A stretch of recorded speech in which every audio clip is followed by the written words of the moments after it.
Hello दोस्त, नमस्ते, प्रणाम। मैं आरती सुनीता से स्वागत करती हूँ सुनीता। दोस्तों, आज मैं नाच गीत लाई हूँ।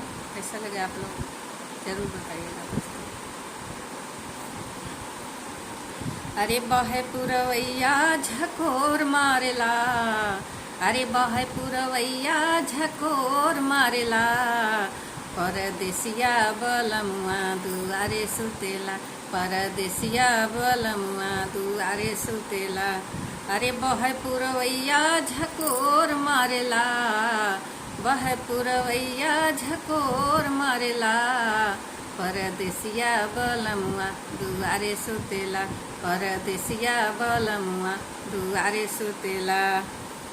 सासू क बतिया कैसन लगेला, सासू क बतिया कैसन लगेला, जैसे तारा बिजुलिया करेंट मारेला, जैसे तारा बिजुलिया करेंट मारेला।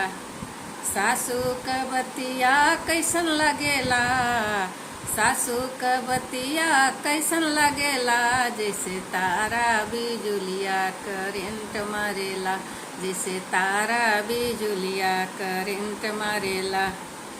अरे बहे पुरवैया झकोर मारेला, बहे पुरवैया झकोर मारेला, परदेसिया बलमुआ दुआरे सुतेला, परदेसिया बलमुआ दुआरे सुतेला। जेठनी क बतिया कैसन लगेला, जेठनी क बतिया कैसन लगेला, जैसे जंगल क बिछुआ उडंक मारेला, जैसे जंगल क बिछुआ उडंक मारेला। अरे जेठनी क बतिया कैसन लगेला, अरे जेठनी क बतिया कैसन लगेला, जैसे जंगल क बिछुआ उडंक मारेला, जैसे जंगल क बिछुआ उडंक मारेला।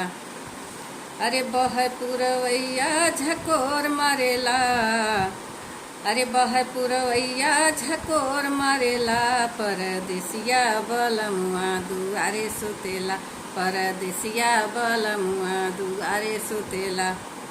नंदी क बतिया कैसन लगेला, नंदी क बतिया कैसन लगेला, जैसे बादल क बिजुली चमक मारेला, जैसे बादल क बिजुली चमक मारेला।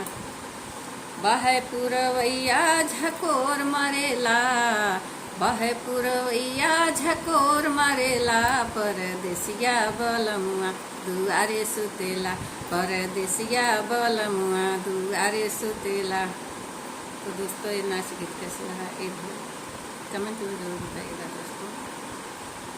तब तक के लिए बाय बाय। अगले वीडियो में